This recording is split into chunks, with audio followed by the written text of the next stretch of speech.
5 people you should never be kind to in old age if you want to protect your peace and happiness. Hello, my dear friends.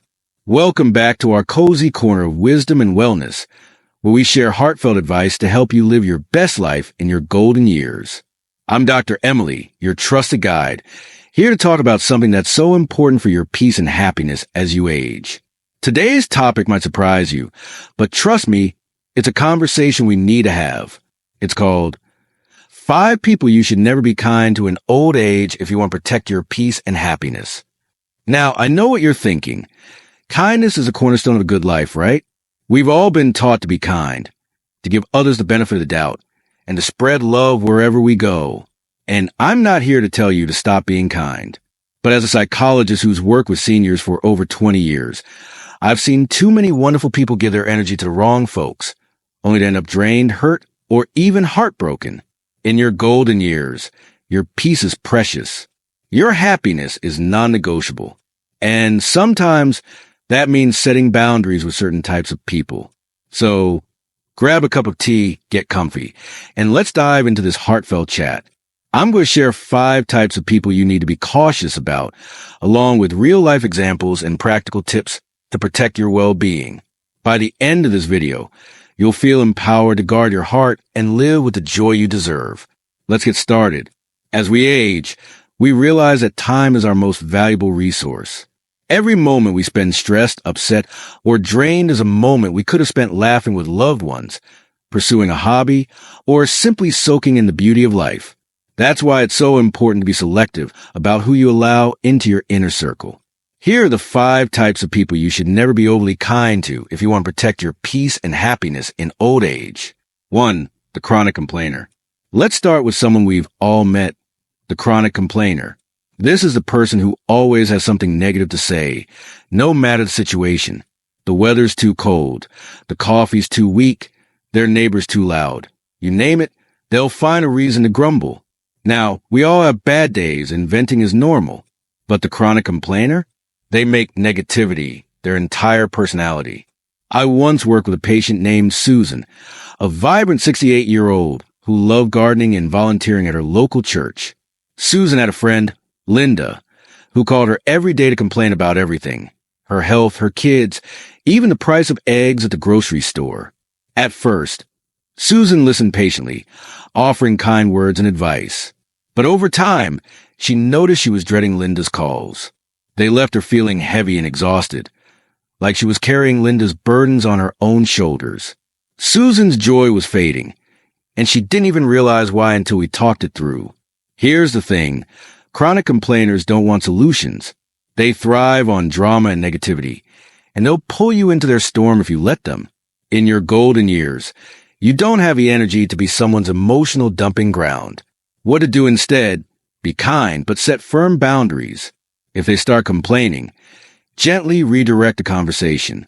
You could say, I hear you, but let's talk about something positive. What's one good thing that happened this week? If they persist, limit your time with them. Maybe you talk once a week instead of every day. Protect your peace by surrounding yourself with people who lift you up, not drag you down. 2. The manipulative user. Next up is the manipulative user. This is someone who takes advantage of your kindness for their own gain, whether it's your time, money, or emotional support. They might guilt trip you into doing favors, borrow money without paying it back, or expect you to drop everything to help them, while offering nothing in return. Let me tell you about John, a 72-year-old retiree I counseled. John was a generous man, always ready to help. His nephew, Mike, knew this and constantly asked for loans to cover rent, car repairs, you name it. John gave thousands of dollars over the years, believing Mike would pay him back. But Mike never did.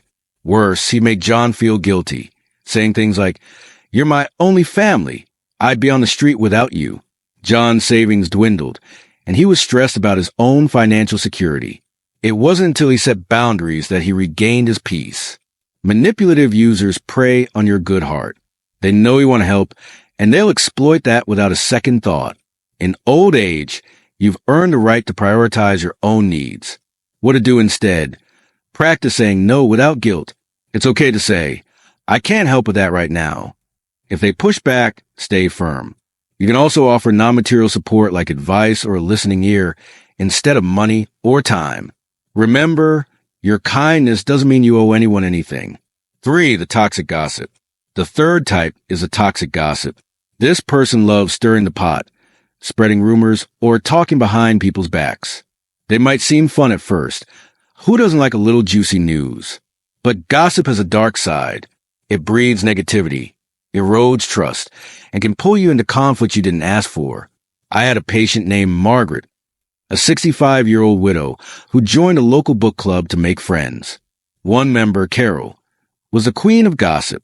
She'd share stories about other members' personal lives, often twisting the truth to make it sound worse. Margaret tried to stay neutral, but Carol would pressure her to pick sides or share her own dirt. Eventually, Margaret felt anxious every time she went to book club, worried about what Carol might say about her next. She stopped going altogether, which broke her heart because she loved the group.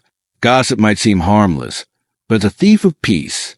It creates drama and distracts you from what really matters, authentic connections and meaningful moments.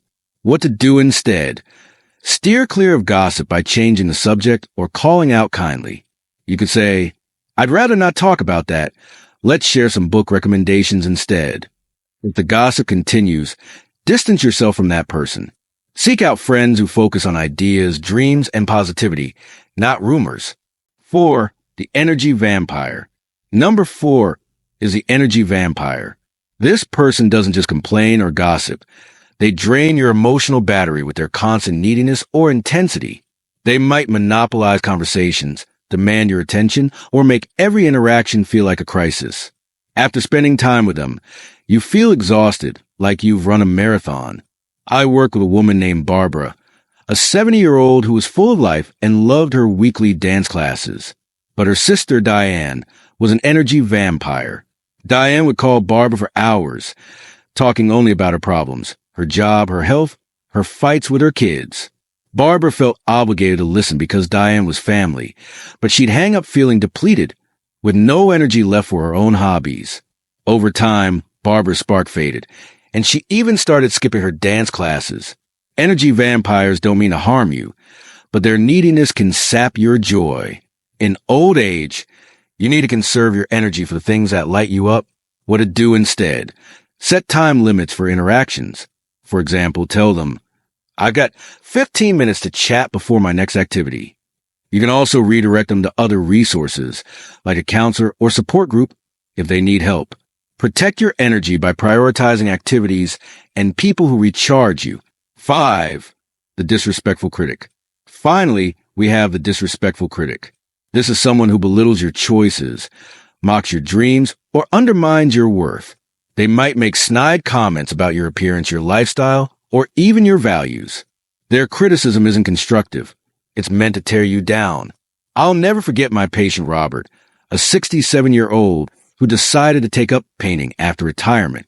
He was so proud of his artwork, but his brother, Tom, constantly mocked him. Tom would say things like, "Why waste your time on that? You're no Picasso." Robert started doubting himself and almost gave up painting, which was his newfound passion. It took months of therapy for him to realize that Tom's criticism was about Tom's insecurities, not Robert's talent. In your golden years, you don't have time for people who dim your light. You deserve respect, especially from those closest to you. What to do instead? Call out the behavior calmly but firmly. You could say, "I don't appreciate those comments. Let's keep this respectful." If they don't change, limit contact. Surround yourself with people who celebrate your passions and cheer you on, no matter your age. Well, my friends, there you have it. The 5 types of people you should never be overly kind to if you want to protect your peace and happiness in old age. To recap, they are the chronic complainer, the manipulative user, the toxic gossip, the energy vampire, and the disrespectful critic. Each of these people can steal your joy if you let them, but you have the power to set boundaries and choose who gets a seat at your table. As you navigate your golden years, remember this.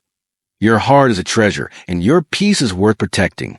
You've spent decades giving to others. Now it's time to give to yourself. Surround yourself with people who inspire you, uplift you, and make your soul sing. Let go of those who drain you, not out of anger, but out of love for yourself. I'd love to hear from you in the comments. Have you ever had to set boundaries with someone like this? What did you do to protect your peace? Your stories inspire us all, so please share them below. And if you found this video helpful, give it a thumbs up, subscribe, and hit that bell so you never miss our weekly chats. Together, we're building a community of wise, vibrant souls who are aging with grace and joy. Until next time, keep shining, keep smiling, and keep protecting your peace. This is Dr. Emily, signing off with love. See you soon.